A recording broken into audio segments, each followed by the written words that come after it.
Welcome everybody to our Effective Communication Strategies webinar brought to us by the Alzheimer's Association. And we have Savannah Levine and we have Ron Evans, who are going to be our speakers today. And I really appreciate all that you do for our program, have been doing and are still doing. And I do appreciate our partnership very much. So with that, I'm going to give the program over to Savannah, please. Thank you, Melissa. The Alzheimer's Association is very grateful as well to Adventist Health and to the Live Well Senior Program for this opportunity to continue to educate all of you on a host of different topics regarding Alzheimer's and other dementia. Today, we have effective communication strategies. And we have our community educator, Ron, who's going to be delivering the effective communication strategies. We ask that you remain on mute throughout the duration of the presentation. We will be having a Q&A at the end. So thank you so much again for being here, and we look forward to hearing from you at the end. Go ahead, Ron. Thank you, Savannah, and welcome everybody. Effective communication strategies is the title of our topic today. In the series of Alzheimer's and dementia awareness trainings that we provide. So let's go straight into the first slide, please, Savannah. And we're going to cover several things. We're going to talk about communication changes that take place throughout the course of the disease of anybody with dementia.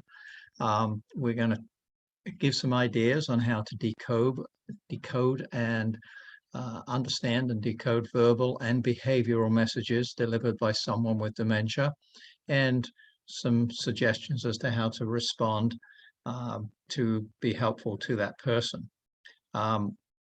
Identifying strategies that can help you connect and communicate at each stage of the disease is a key part of what we hope to accomplish today. Let's go to that next slide. And you can see lots of words associated with communication here. So we're going to be talking obviously about the spoken word, audible communication. We're going to be talking about visual communication. We're going to be talking about touch, feel, and everything that might help a person communicate to us, and also how we communicate to them. That includes things like controlling the tone of our voice, the volume of our voice, facial expressions, and so forth. And we're going to be talking about how people unfortunately, lose their vocabularies and they can't find the words when they need them. Let's move to that next slide. And in there are three stages we're going to be covering: early stage or mild stage, in which a person can convey their thoughts and feelings through language. They're still able to hold a conversation. They're able to make decisions about their future care and communicate those their concerns, can communicate their wishes and preferences. But in this early stage, because they are beginning to experience the impact and effects of dementia, they may misinterpret, misunderstand what people are saying to them. And so one needs to be aware of that. As the disease progresses and they move into the moderate stage, the middle stage, they're going to be reduced to fewer words, fewer sentences, shorter sentences. Their language is going to be more basic. Their vocabulary is beginning, unfortunately, to diminish and disappear. They're going to rely a lot on tone of voice, on your facial expressions and body language in order to understand what you are trying to communicate to them. And these people do need emotional connection. They need meaningful activities. And some of those activities are going to help you understand how they feel and so forth. As they progress into the severe late stage, they will probably be reduced to very, very few words, only responding to familiar words, phrases, and often songs. Body language and the five senses become more and more important as ways of connecting. Let's move to that next slide. So in this early stage, you might be aware of the fact that they have got dementia because of the difficulty that they're having in finding the right words. They'll pause in the middle of conversation. They'll take longer to speak. They'll take longer to even respond. And so sometimes you just have to be patient and make sure that you're not rushing them too quickly.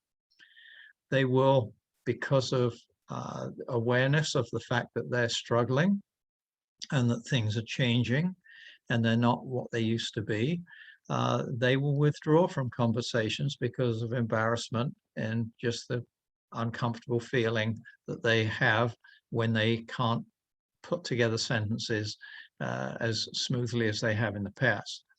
And if you're looking at their other activities of how they do things, what they're doing, how they occupy their time, if they had hobbies, you're going to notice that they are struggling to make the right choices. Sometimes they're not going to be able to solve problems. Things like simple things like cooking, they're going to miss out parts of a recipe. They're going to probably burn things on the stove because basically they are just not keeping up with things. Let's move to that next slide. And here we're going to listen to a video clip from one of our Alzheimer's Association staff members, Martha Tierney, and she's the Director of Research. Let's hear what Martha is going to share with us. Communicating in the early stages of dementia with the person with the disease is important. At that time, you still have language as a tool, so you can learn things about what they might prefer as the disease progresses. For example, as the disease progresses, a person might have difficulty finding words. Caregivers often struggle to know what to do in that moment. Early on in the disease, you can ask. You can say, if you ever have trouble coming up with a word, would you rather that I jump in and give you the word, or do you want me to wait and allow you some time so you can find it on your own? So the first tip that Martha shared with us is that you can actually communicate. You can ask. Go to the next slide.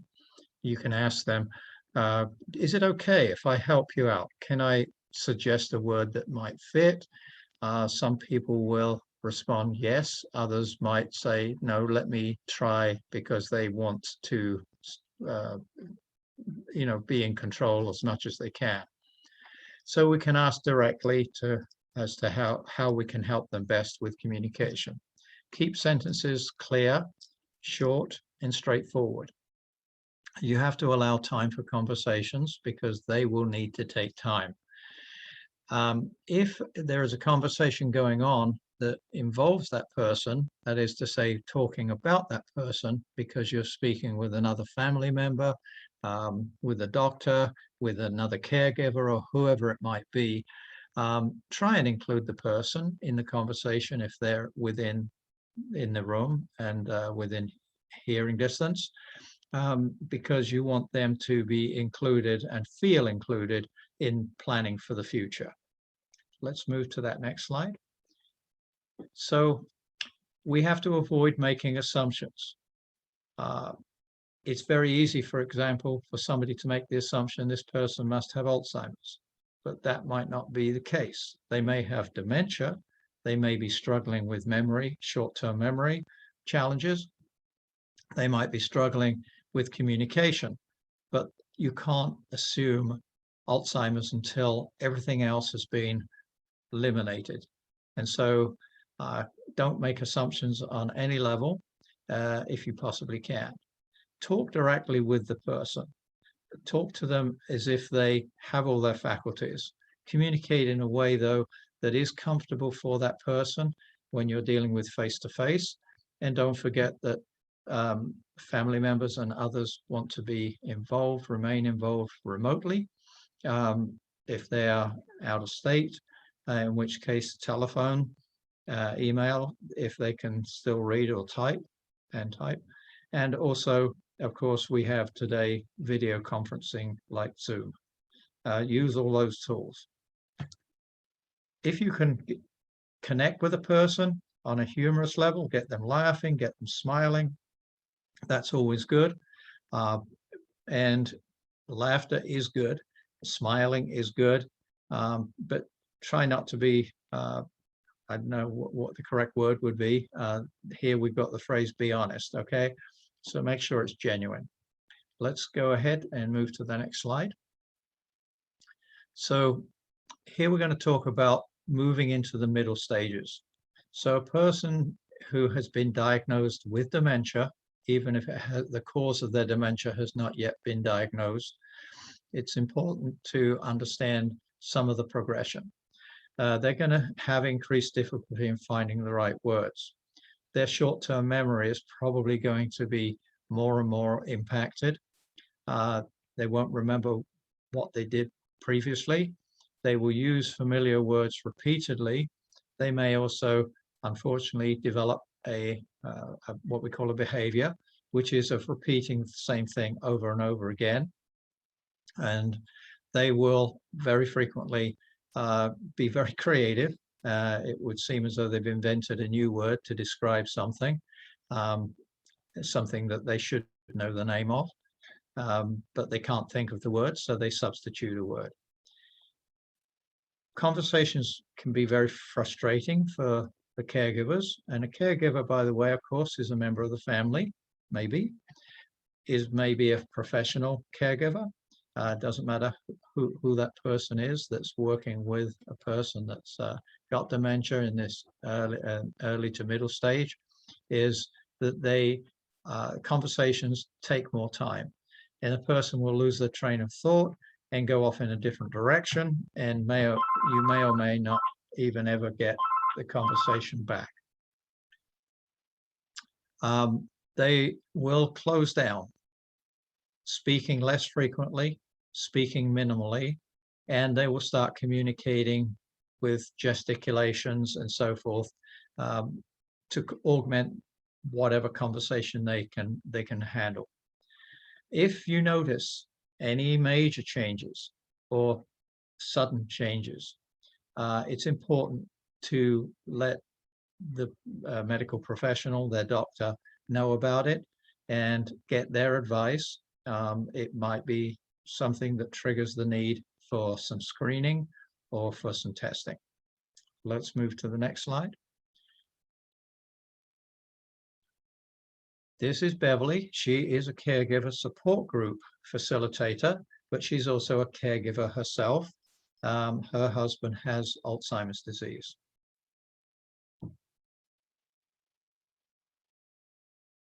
I would advise couples, and I usually do advise the caregiver who comes to the group and is caring for a spouse, that you take your time. Always count to 3 before you respond, because it gives you time to think about your answer and what's going on. Generally, in a marital dispute, it's quick. It's back and forth. You're quick to give an answer. When they've been diagnosed, to sit back and say, okay, you're supposed to be the one that's reasonable here. Let's change how we do this, because there's only one thing you can control, and that's you. You cannot control them in their process. So Beverly, as you could tell, has had a good amount of experience, not only of looking after her own husband, but also counseling other caregivers who are struggling with the same challenge. But it's important to understand that every single person is literally living their own journey. And so caregivers can't make assumptions that because a friend of theirs went from one particular thing into another thing to another thing, that the same progression is going to take place. Now, when you're when the patient is in the middle stage, you should be able to connect with them visually and audibly and so forth, even if they can't respond to you audibly, or they're they're reluctant to respond to you audibly. The most important thing is never be sort of like standing high over a person. Get down on their level, physically on their level. Approach them from the front. This is very important. I, for example, am going to be visiting my mother, who has been in care now for a number of years, and I'm visiting her tomorrow. I saw her about a week ago, but she probably won't remember me from last week. My older brother, who has been her primary caregiver until she went into professional care in a nursing home, is now saying to me he doesn't think she even knows who he is, even by the end of a 1 or 2 hour visit. So we know our mother is progressing into the stage beyond this middle stage, well past. But nevertheless, we still get face to face. We still remind them who we are, and unless you're a caregiver that is working with that, actually looking after them all the time, you need to do that. Get down at their level. If they're in bed, sit down so that your eyes are at the same level. If they're able to sit in a chair, you should be sitting in a chair at the same level, and so on. When you get into conversation with them, it's really important to listen, and make sure that you don't jump down their throat, so to speak, criticizing anything that they say, correcting them. Getting into an argument is a lose-lose proposition. You want to avoid that. Just accept what they're telling you and work your way around it. Be very, very careful about your tone. Try and always be soothing and calming, and take your time. Let's go to that next slide. Rebecca's mother has Alzheimer's, or had Alzheimer's. I know that she no longer is with us, but anyway, Rebecca has some great advice for us.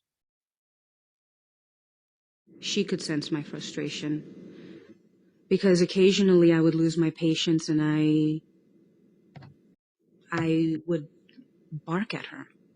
Why are you asking me that question again? I just answered that question 2 minutes ago. And then she would get frustrated because, she was very old school, and she's like, don't disrespect me. And I didn't ask you that question 2 minutes ago. It's a new question. So phase 2 of our relationship was like, okay, that's a new question. I'll answer it again. So Rebecca learned to understand where her mother was, become part of her reality, you might say. She realized that her mother really didn't realize that she had previously asked that question, and now she was going to repeat it. And initially it made Rebecca very frustrated, but soon learned, no, I just have to accept the fact that she thinks it's a new question, and so I'm going to answer it as if it is a new question.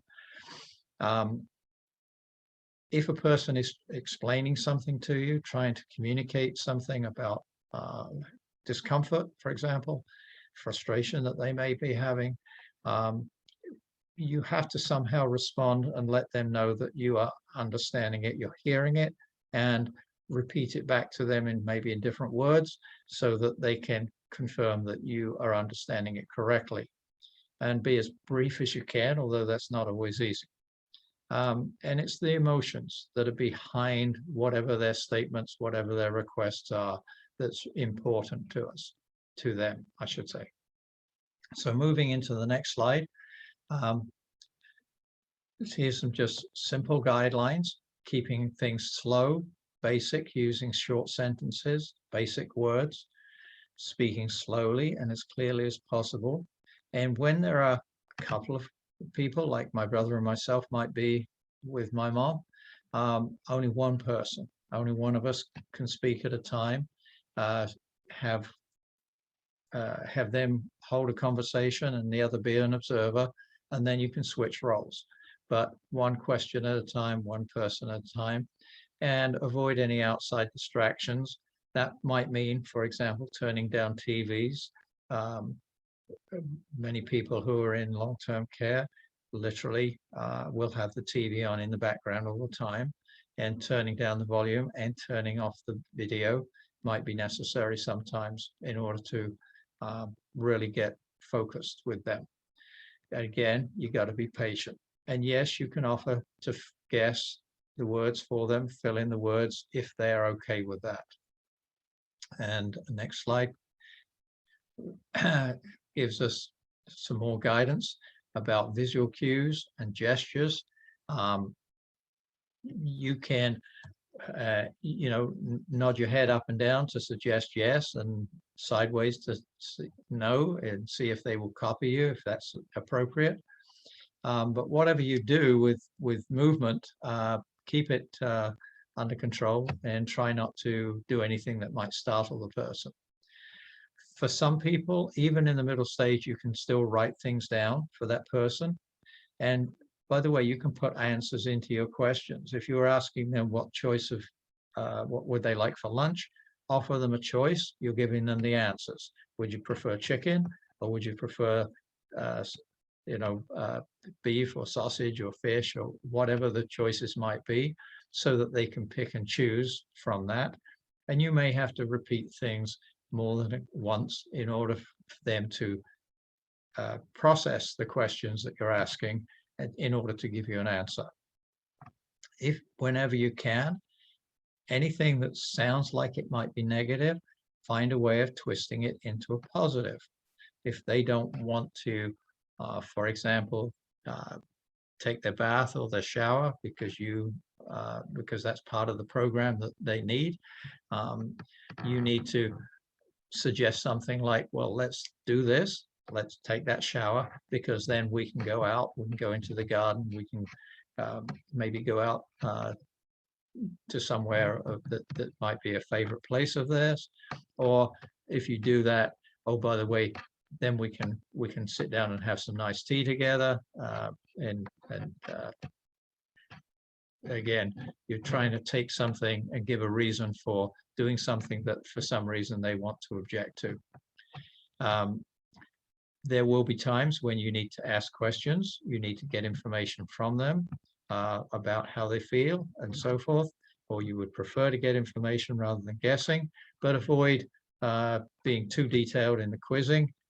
Just try and keep it light and work with the information that you can get without being too challenging. Next slide takes us to this issue of how do you respond empathetically and reassure them. What is empathy?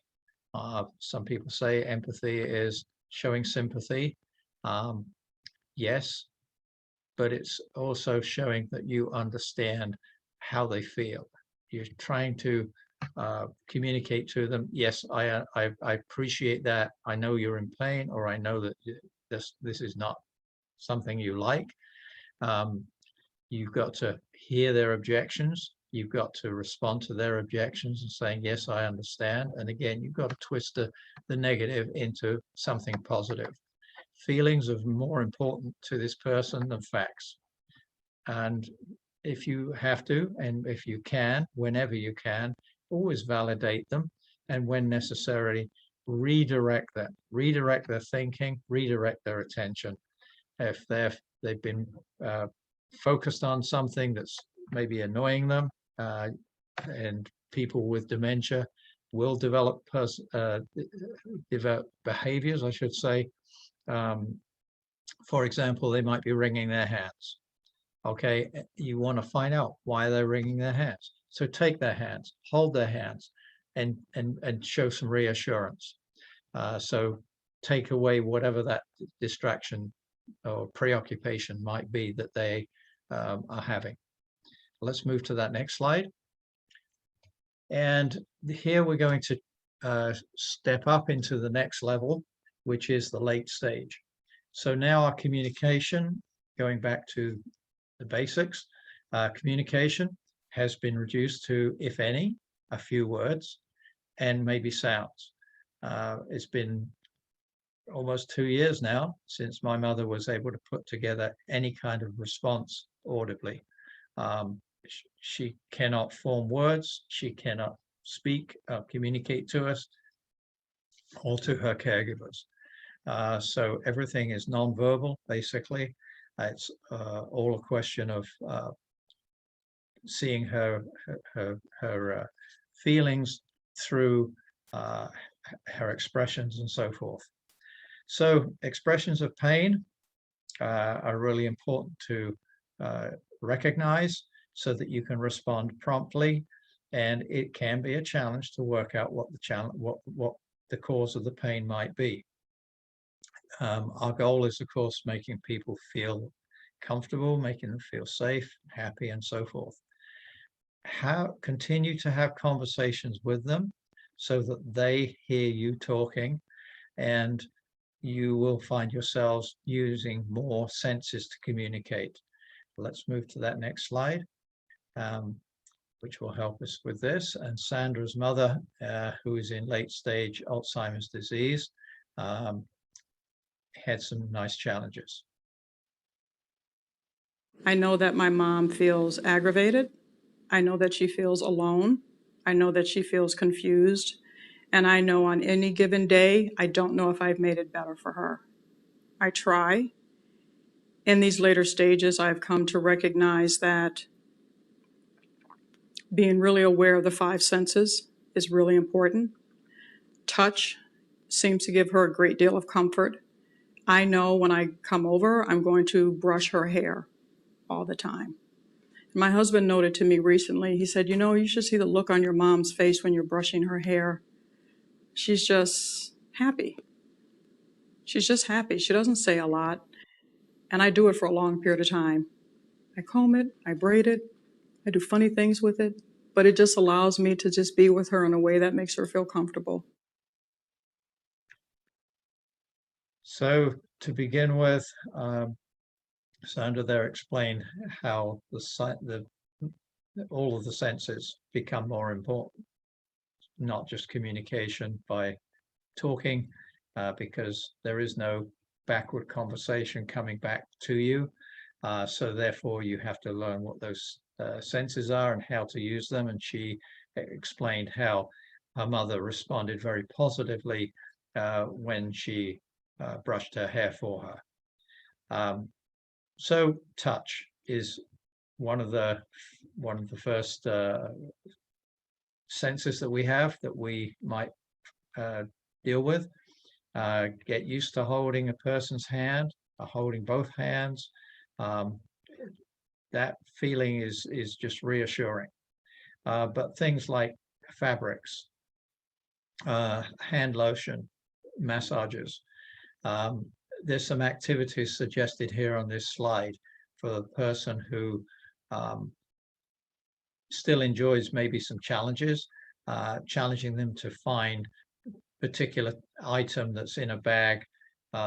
They can reach in and pick out the item just by feeling it, and so on. Sculpting using non-toxic materials might still be appropriate for some people.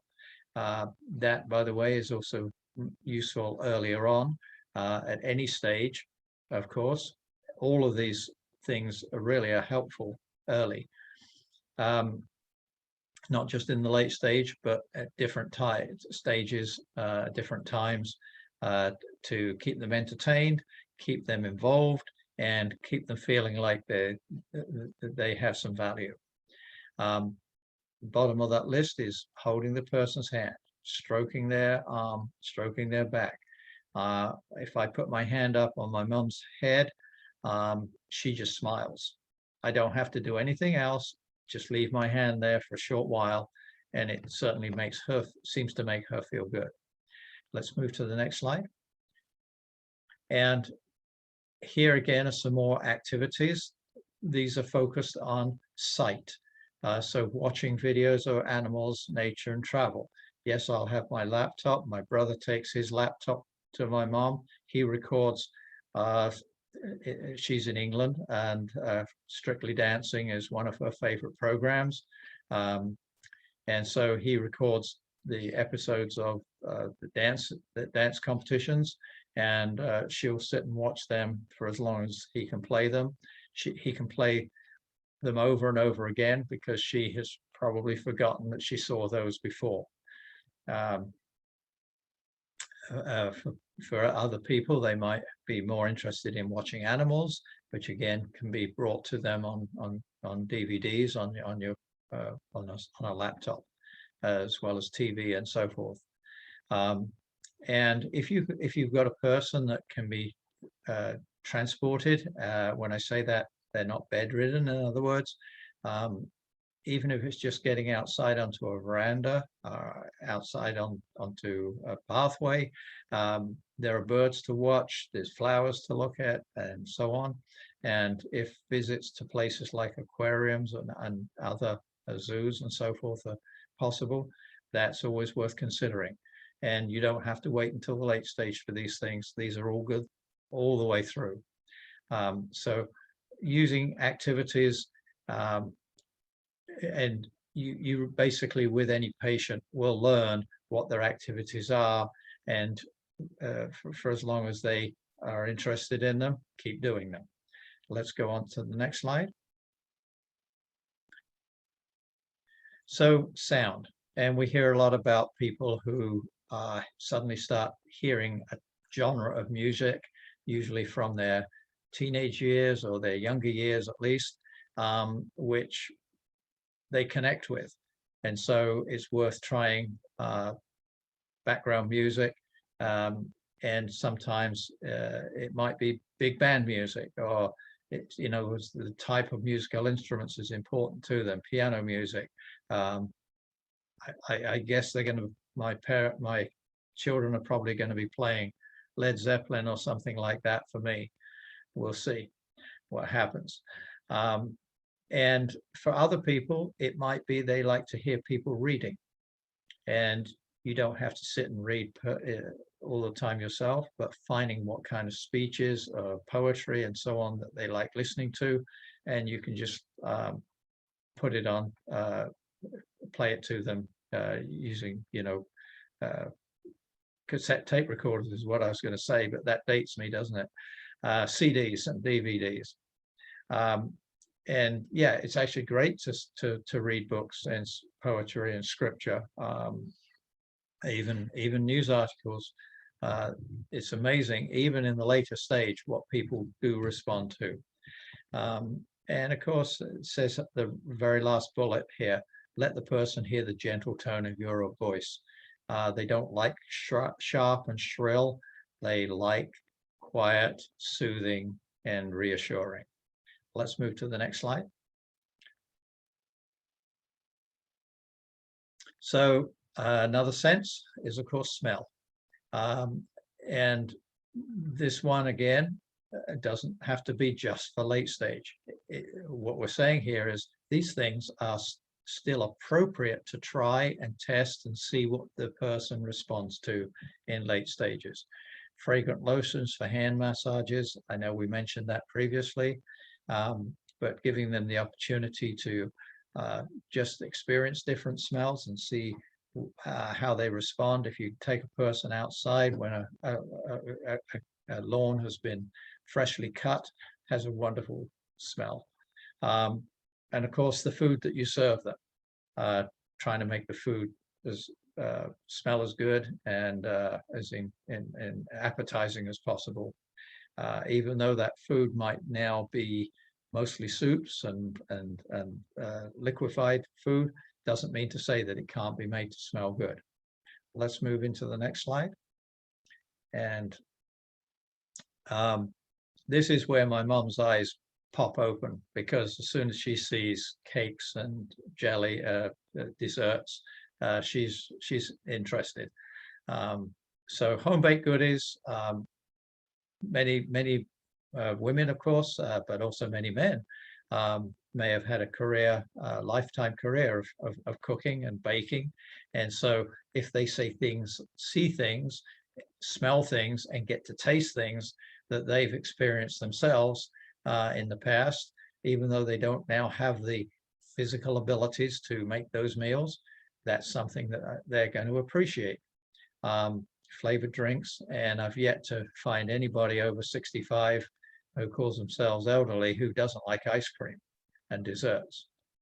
Let's move to the next slide. And so again, emphasizing all stages of the disease, it's where is that person in that journey? What are they able to connect with? What are you able to help them connect to you with? And so it's a huge challenge. Communication, no question, is a huge challenge for caregivers. We have to, family members who form a vast majority of caregivers have to understand and accept what you can and cannot change. And I'm currently living with that with a cousin of mine. My mother's older sister is just going into very aggressively going into dementia. She's 97 this December. Okay, and she's still as sharp as a tack in many regards.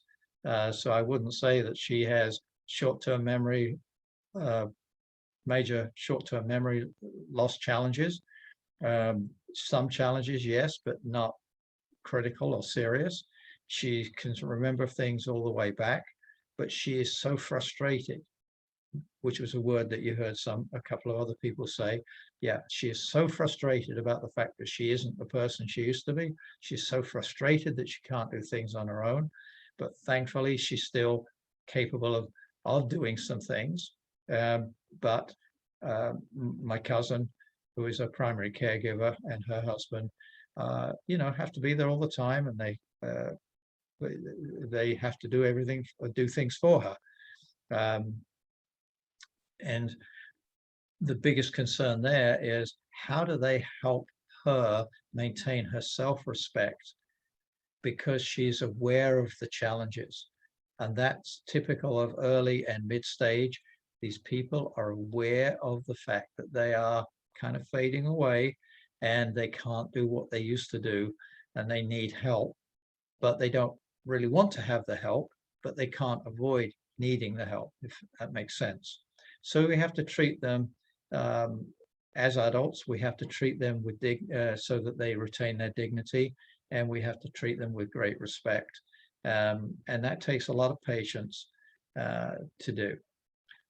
Recognizing the effects of your moods, your actions, is important to know what they respond to, and you want them only to be responding to you in positive ways, of course, if possible.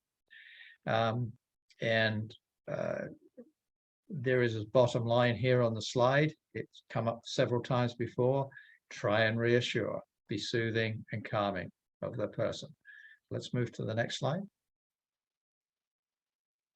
And this is Sam Fazio. He is going to share a slight twist on the direction of conversation that we've been having.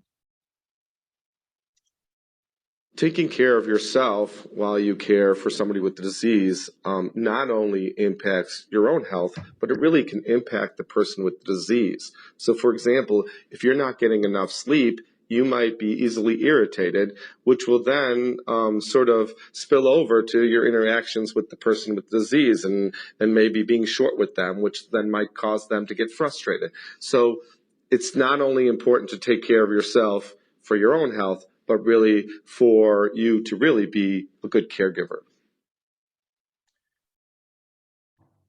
So we do care about caregivers, and the Alzheimer's Association is there to support caregivers. And I'm going to transition back to Savannah, who can help you understand what resources we have available. Thank you, Ron. So I wanted to tell you all about the resources we have at the association. First, we have an extensive website at alz.org. You can find a lot of resources through the Community Resource Finder by zip code, like elder law attorneys, in-home care, placement agencies. ALZ Connected is a way for caregivers to connect peer-to-peer through chat forums. There's also an extensive caregiver center that walks you through all of the diagnostic process, communications, behaviors, as well as a safety center where you talk about wandering and driving and lots of different types of safety concerns associated with the disease. We also have a 24/7 helpline at 800-272-3900 available all day, every day, 365 days a year. So that's including Thanksgiving, Christmas, New Year's, and it's in over 200 languages where you can reach a master clinician on the other side. We additionally have support groups, other educational programming, and we also have on-demand training at training.alz.org. So lots of opportunities to get engaged and involved with the association. We also have different ways to get involved, like volunteering. You can become a community educator, like Ron, as well as we have opportunities for individuals to become support group facilitators, to be on local walk planning committee, and do our walk to end Alzheimer's we have our fall season. It's over now, but every fall we do have walks all over LA County. We have the Longest Day, which is a creative fundraiser where individuals can raise money through running a marathon, knitting, hiking, any kind of creative fundraiser that you can think of. Additionally, we have an advocacy arm called AIM. So there's opportunities to speak to local, state, and federal officials around legislation that's affecting those with Alzheimer's and other dementia and their caregivers, as well as Trial Match, which is a free clinical studies matching service. So healthy volunteers are also encouraged to enroll in these clinical studies depending on the needs of the study. So it doesn't just have to be those who are affected by the disease directly. So now we're at our time that we're going to do a Q&A for question and answer.